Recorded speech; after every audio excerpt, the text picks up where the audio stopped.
Bismillahirrahmanirrahim. Alhamdulillah. Allahumma salli ala Sayyidina Muhammad wa ala ali Sayyidina Muhammad. Amma ba'd. Burdatu Rasulillah sallallahu alaihi wasallam bait ke 18, pasal 2, masalah hawa nafsu.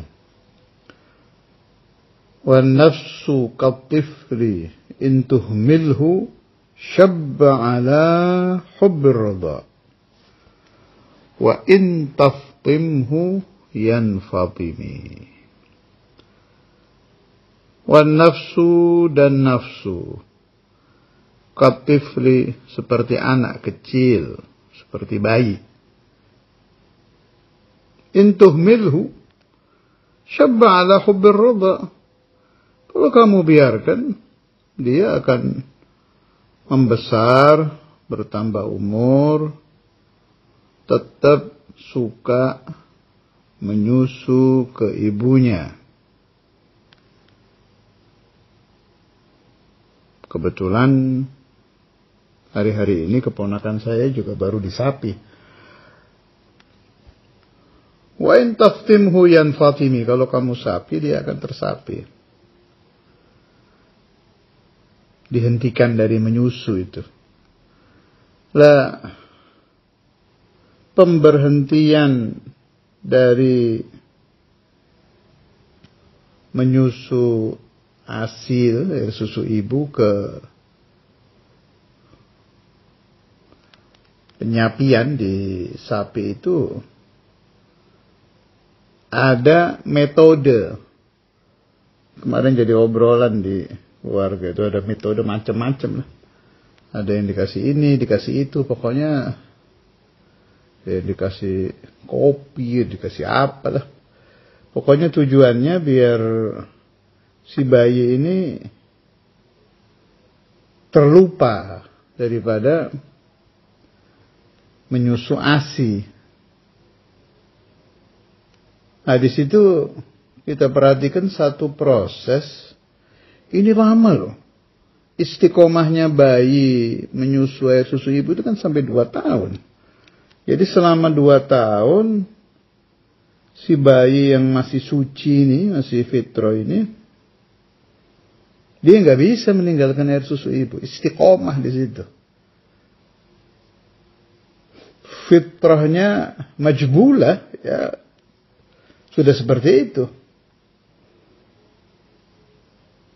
Dan itu juga hawan nafas. Suka bayi itu dengan air susu ibu, dengan ASI itu kan dia suka.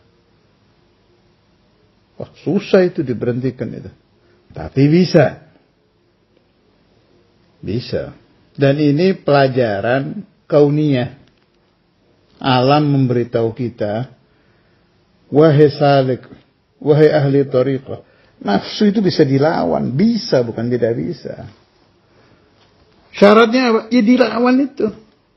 Kerjakan perlawanan, jangan diam.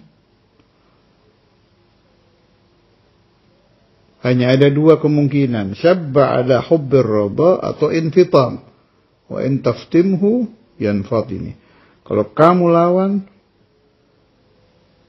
bisa terlawan. Bisa berubah. Saya ingat nasihatnya Imam Ghazali di salah satu kitab. Beliau terangkan, kita kita saksikan anak-anak kecil itu fitrahnya majbulah alal al'ab. Gak ada capeknya itu mereka kalau sudah bermain itu. Apalagi ketemu anak sebaya yang seumuran, udah gak ada capeknya. Yang biasanya sekian jam di rumah sendiri capek, begitu ketemu teman yang seumuran, hilang capeknya itu. Kuat, semangat, dan terlihat suka di mukanya, bahagia. Itu nafsu, hawa nafas, yang menguasai anak-anak kecil. Nah, kata Imam Ghazali, kamu juga bisa begitu. Kamu bisa tidak merasakan capek, bisa sukacita, bisa senang di dalam ibadah, Tetapi mujahadah dulu. Kalau anak kecil itu tanpa mujahadah sudah oke, sudah asyik masyuk dengan bermain-main, kita orang-orang tua bisa ke sana. Tapi lewat infitam, dilawan dulu, baru masuk ke hawa nafsu baik. Atau yang lebih dikenal dengan sebutan nafsu mutmainnah. Dan itu pasti. Pasti. Semua orang sama ini. Tidak ada bedanya. Hanya waktu mau masuk ke sana itu yang berat itu. Berat betul.